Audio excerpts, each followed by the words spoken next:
Hello and welcome to World Panorama, your weekly roundup of the top international stories. Here are the headlines. Syria spirals out of control as Russia seeks changes to a draft that calls for a 30-day ceasefire. Over 470 people killed in the Damascus suburb of eastern Ghouta since February 18th.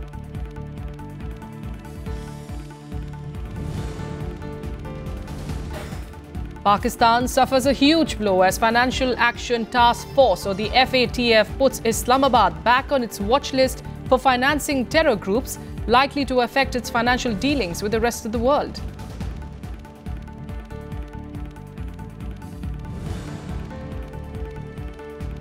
Series of rallies across the US after the Florida school shooting incident. President Trump attracts further criticism for proposing that teachers should be armed to avoid further mass shootings at schools.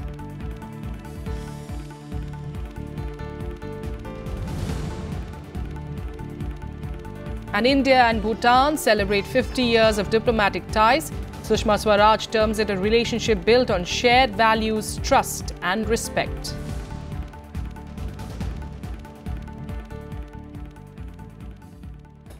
Our top story: beleaguered civilians in Syria's rebel-held eastern Ghouta say that they are being assailed by a new kind of rocket that spreads potentially deadly fires. The Syrian American Medical Society said that over 100 of the rockets had rained down in recent days and that civil defense forces were struggling to put out the fires they caused. Close to 4 lakh people are living in deteriorating conditions in the Damascus suburb, which has been pounded with shells, mortars and bombs by Russian-backed Syrian regime forces since last Sunday night. More than 470 civilians, including women, children and the elderly, have been killed since 18th of February. Over 2,300 others are injured, a quarter of them severely. The UN Security Council failed to vote on Thursday on a draft resolution which called for a 30-day halt in the fighting to allow for critical aid deliveries and medical evacuations. The United States accused Russia, the Syrian regime's main ally, of blocking that measure. The Security Council met again on Friday to consider the temporary ceasefire, but ultimately postponed the vote till Saturday.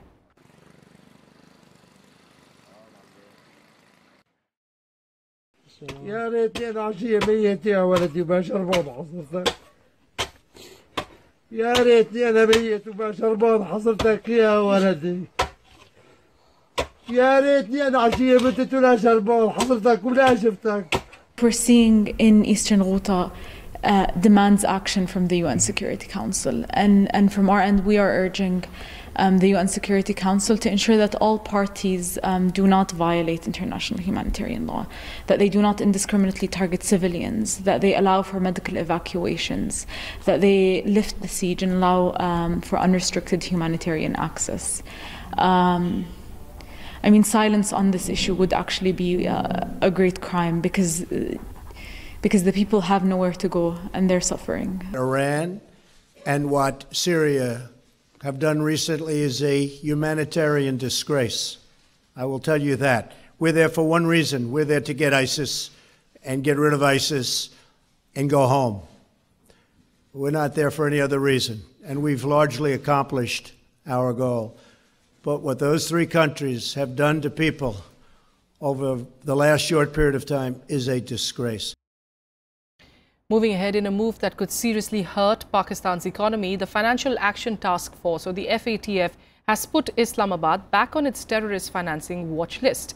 In a decision taken in a meeting of the FATF in Paris late on Thursday night, Pakistan has been put on the grey list for not acting against terror groups by the global money laundering watchdog. Backed by Britain, France and India, the resolution moved by the US was passed by 36 votes in favour and only 1 against.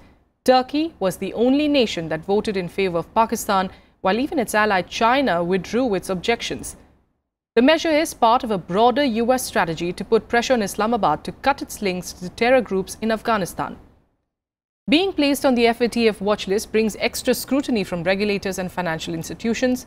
It could endanger its banking links to the outside world, causing real financial pain to the economy just as a general election looms in a few months from now in Pakistan. Pakistan was on the watch list between 2012 to 2015 as well, but for money laundering. Other countries in the list, in that grey list, includes North Korea, Iran, Iraq, Syria, Yemen and Ethiopia. Our Foreign Affairs editor Akhilesh Suman joining us now from the newsroom for more on this. Akhilesh, give us a sense really of how important this move is of the FATF, Pakistan being now put on that grey list. Naturally, see, this is in a way again corroborates that if US wants, it can reign in China, because China in the first move when US wanted to put Pakistan under FATF, China opposed it, Saudi Arabia opposed it, Gulf Coordination Council, Saudi Arabia is member of it, and Turkey. But when Pakistan started cheering about it, okay, I am out of FATF now, then again it was put on board, and then finally on 22nd February, and then finally it came that yes, China went with US. So you can understand that yes, if US wants to put pressure on someone, China has to comply. So this is the this was the belief in Pakistan that if China is there, we cannot, no one can do anything against us. So it is now proved that yes, China is not all-time savior of Pakistan for everything. So one thing is proved now. Another thing is now that FATF is an intergovernmental organization. It was created by the G7 countries, the most developed economies of the world. And it was in the beginning, it was just for money laundering purposes, because corruption money was going from one country to another country. But later it was found that no, terror financing are also using the route of money laundering. That's so a specific word, terror financing, was put in that, and that is why Pakistan came into a scanner now onwards, because once in 2012-15 it was just for money laundering, but now it is for terror financing. So it is now a big blow for even Pakistan's prestige, because they are always telling that Pakistan is a victim of terrorism, and we have been many Pakistanis, thousands of Pakistanis have been killed in fighting terror. So now this theory, I think, need to be is challenged by FATF, and now FATF has told them that give us action plan within 3 months, like 90 days. By June, if there will be a plenary, most probably plenary in June. So by June, Pakistan has to sit with the FATF Secretariat and members, and they have to give the action plan, that this is our action plan to stop terror financing from our side. Yes. So this is in a way that you are already in watch list. You have been being seen by the member countries for a long time, and now they have decided that yes, you have to put in the watch list, and if no action plan comes within 3 months, they will be put in the blacklist, and putting in the blacklist means a big blow, that all your transactions will be stopped by all the members countries. It is not a UN body that every country has to comply, but members country will comply, and that will become very difficult for Pakistan, because all these countries are big countries, they are economically developed countries, technologically developed countries, they have military might. So it is it will be a very difficult position, and now 3 months on, Pakistan will have to prove. That is very difficult for Pakistan, and if it proves, then it is good for everyone, that if Pakistan has stopped terror financing, that is good for the world, for Afghanistan, for India, for everyone from where terror is emanating. Absolutely. Pakistan, if it stops, then that's the whole contour of this grey list. Absolutely. We'll leave it there for now, Akhilesh Suman. Thank you so much for joining us, and also giving us, in fact, an idea of what is it that the FATF is looking at, saying that, of course, it's going to be giving Pakistan 3 more months, and this is very important, 3 more months to come out with a plan, come out with a policy on how it's going to be, of course, tackling all these concerns, all these allegations, and we'll watch out for developments on that front. All right, heading on to other news now, and this is, of course, in the US, a week after a gunman killed 17 people at a Florida high school. Students who survived the attack took out a march in the state capital, adding to several other protests that took place across the US, demanding action on guns and mental health. An outright ban on assault-style weapons is unlikely, but US President Trump has called for a ban on bump stocks, a device that allows a semi-automatic rifle to fire at the rate of a machine gun. Here's a report.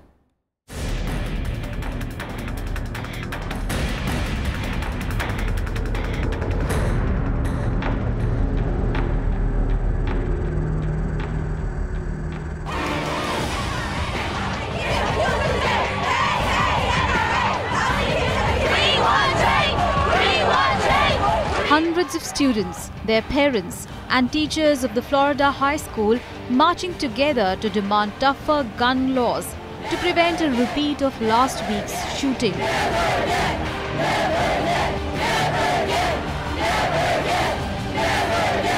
This was the first organized protest of the youth-led anti-gun movement that has swept the US since the attack. My friends and the families that are never going to have their kids come back to them again. That motivates me every single day, and it will never be a deterrent for any reason. Nothing could bring me down, being reminded every single day of the horrific things I saw, and hopefully no one ever has to see ever again. Protests were also held in Washington, D.C., where several dozen high school students staged a lie-in demonstration in front of the White House. No, I don't feel safe at work. I feel like we need more mental health people in the buildings. I feel like we need more security. I feel like we need more drills. These students were doing a typical fire drill, lost their lives. The teachers. This came as the Florida State House on Tuesday rejected a ban on many semi-automatic guns and large-capacity magazines. But under pressure to act, President Donald Trump on Tuesday backed a move to ban bump stock, devices that can enable rifles to shoot hundreds of rounds a minute. The bump stock accessory was used by a gunman in Las Vegas to kill 58 concert goers last year. Just a few moments ago, I signed a memorandum directing the Attorney General to propose regulations to ban all devices that turn legal weapons into machine guns. I expect that these critical regulations will be finalized, Jeff, very soon. The key in all of these efforts, as I said in my remarks the day after the shooting, is that we cannot merely take actions that make us feel like we are making a difference. We must actually make a difference. But Donald Trump made another suggestion which won't go down well with those calling for gun control. Trump said that he will consider a proposal to arm school teachers to prevent mass shootings. It only works where you have people very adept at using firearms, of which you have many. And it would be teachers and coaches, and this would only be obviously for people that are very adept at handling a gun. And it would be, it's called concealed carry, where a teacher would have a concealed gun on them. They'd go for special training, and they would be there, and you would no longer have a gun-free zone. Gun-free zone to a maniac, because they're all cowards. A gun-free zone is let's go in and let's attack. Let's go. 17 people were killed by a former student last Wednesday at Marjorie Stoneman Douglas High School in Parkland. As the Never Again movement gains momentum across the US, several celebrities such as George and Amal Clooney, Steven Spielberg and Oprah Winfrey have donated hundreds of thousands of dollars to help fund a planned march on gun control in Washington on 24th of March. Bureau Report, Rajya Sabha TV. Canadian Prime Minister Justin Trudeau was on a week-long visit to India. Starting his family trip with a Taj Mahal visit, Trudeau ended it with a bilateral meeting with Prime Minister Narendra Modi. While both countries signed 6 agreements, the joint press conference saw some significant statements from Prime Minister Modi. He gave a clear message to the Canadian PM that India will not tolerate forces advocating disintegration of the country and challenging its sovereignty. This was in context of Khalistan supporters taking shelter in Canada. Here's a report.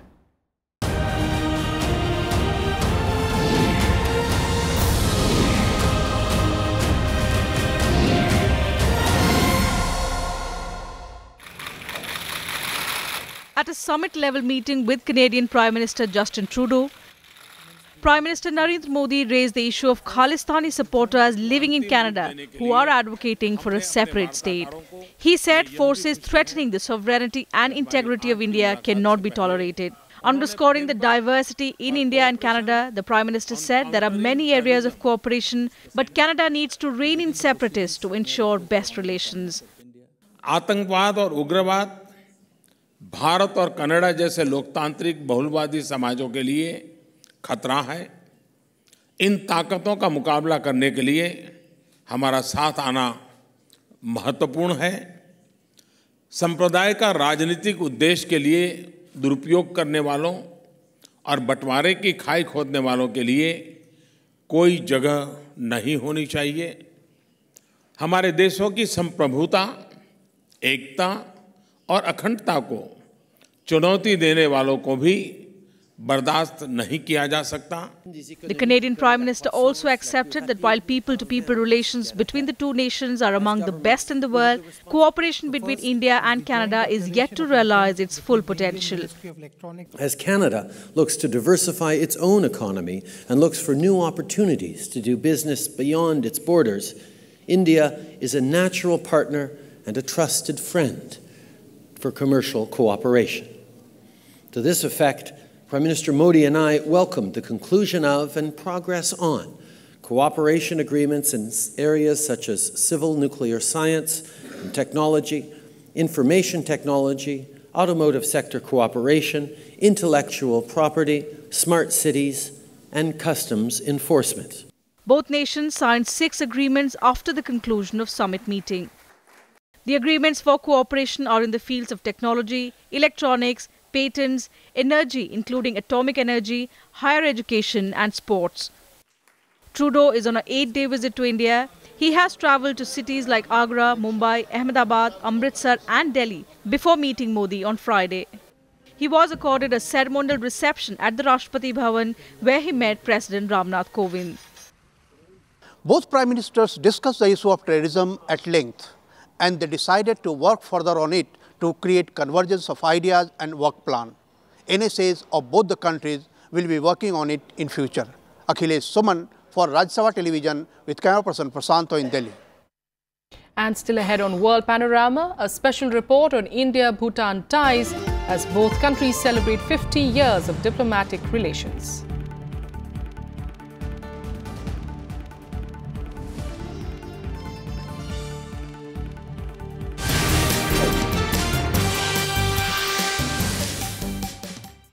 Welcome back. India and Bhutan are celebrating the 50th anniversary of diplomatic relations, and the Bhutanese foreign minister was in India to be part of the celebrations. He also held talks with External Affairs Minister Sushma Swaraj to outline the future trajectory of the bilateral relations on an increasingly changing international scenario.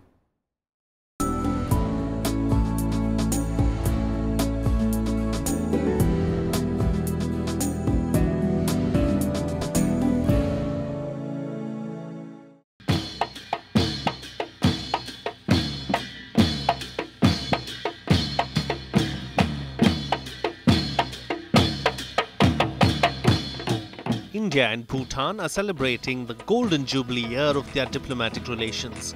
At a meeting between foreign ministers of the two countries, Sushma Swaraj and Linpo Damcho Dorji, a series of programs were planned to showcase the special relationship that both nations share.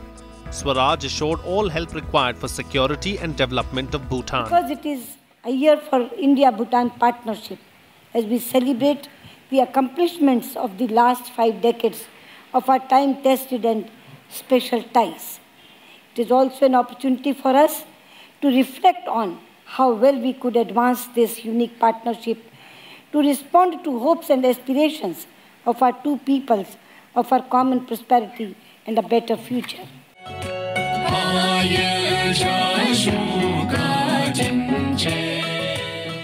A celebration was also organized at the Royal Bhutan Embassy on Wednesday to commemorate the occasion.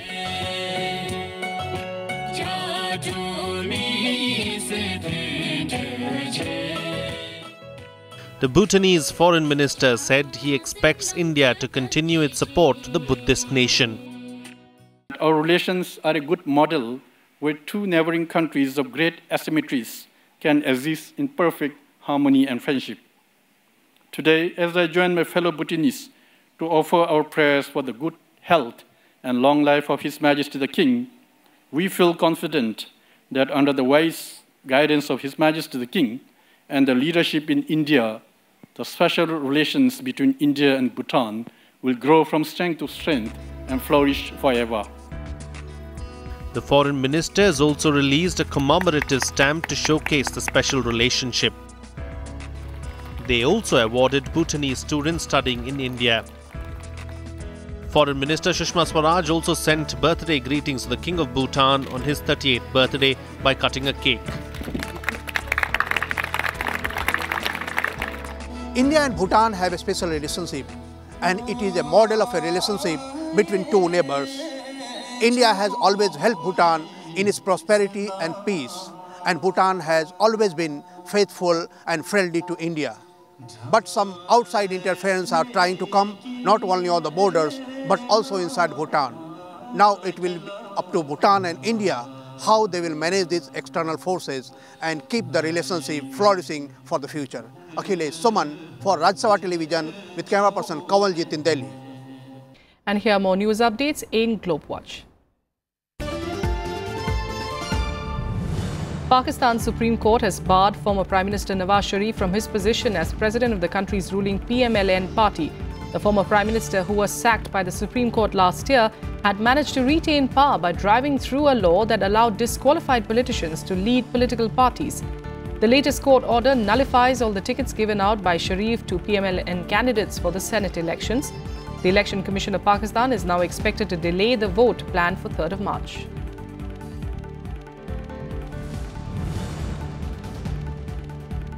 Iran located a passenger plane on Wednesday, 2 days after it crashed with 65 people on board. The Asiman Airlines flight from Tehran disappeared 50 minutes into its journey to the southwestern city of Yasuj. A military spokesperson said that it had crashed into a mountain. Glacial temperatures and mountainous terrain hampered search and rescue efforts, and officials have confirmed that no one has survived the crash.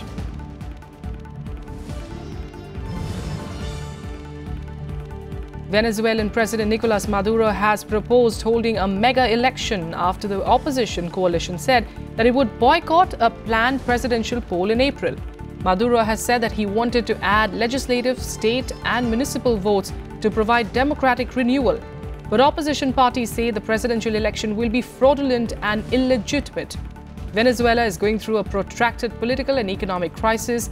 It has suffered for years from high inflation and the chronic shortage of food and medicines. China has said that it is ready to work with the new Nepalese government to deepen cooperation in various fields.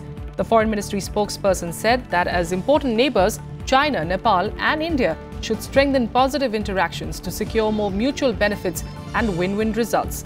KP Sharma Oli became the 41st Prime Minister of Nepal last week and indicated at building stronger ties with China.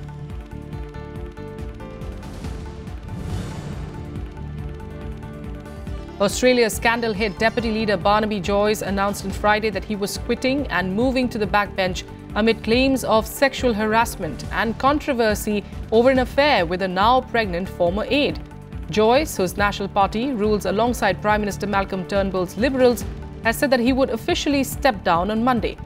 Joyce had previously resisted calls to quit amid intense scrutiny over his ministerial conduct. And now let's shift focus and bring you up to speed with some sports news in our segment, Sports Action.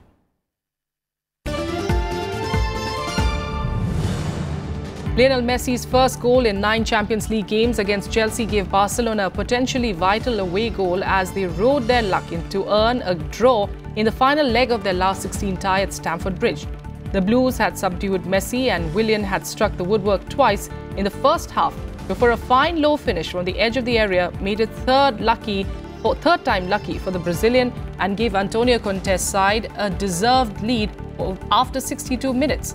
Barcelona had barely threatened, but a misplaced pass from Andreas Christensen gave Andres Iniesta the opportunity to allow Messi to end his 730-minute drought against Chelsea with a crisp left-foot drive 15 minutes from time.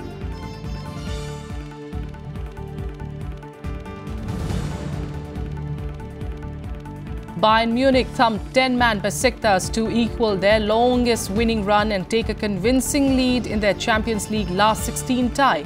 The hosts won their 14th consecutive game after a dominant second half against Besiktas, who had Domagoj Vida sent off after 16 minutes. Thomas Muller converted from close range in both halves, and Kingsley Coman also swept home. Top scorer Robert Lewandowski added 2 more for Bayern as Besiktas tired.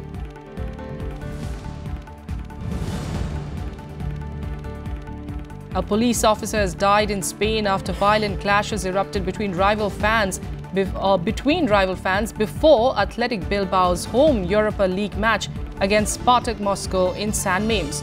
The officer from the Basque country's police force suffered a heart attack. More than 500 officers were deployed for the tie, and reports say at least 5 arrests were made. Spanish Prime Minister Mariano Rajoy condemned Thursday's violence. Despite the violence, though, the game went ahead and Spartak won the second leg 2-1, but Athletic went through 4-3 on aggregate. 15-year-old Alina Zagitova won the first gold for the Olympic athletes from Russia at the 2018 Winter Olympics in the women's single-figure skating. She followed her short program world record 82.92 with 156.65 points in the free dance to finish 1.31 points ahead of compatriot Evgenia Medvedeva. Skating last, Medvedeva looked to have done enough to overhaul Zagitova, but the judges scored their free dance routines equally in Pyeongchang. Canada's Caitlin Osman took bronze.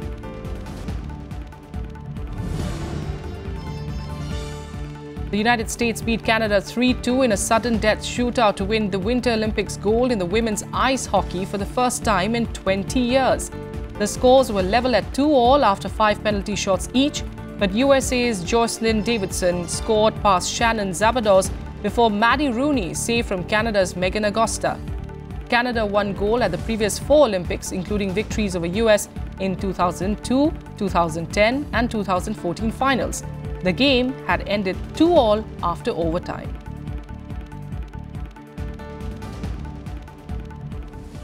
And finally, a Chinese lantern show opened in the Belgian capital of Brussels on Thursday, lighting up the night with lanterns featuring both distinctive Chinese and Belgian elements.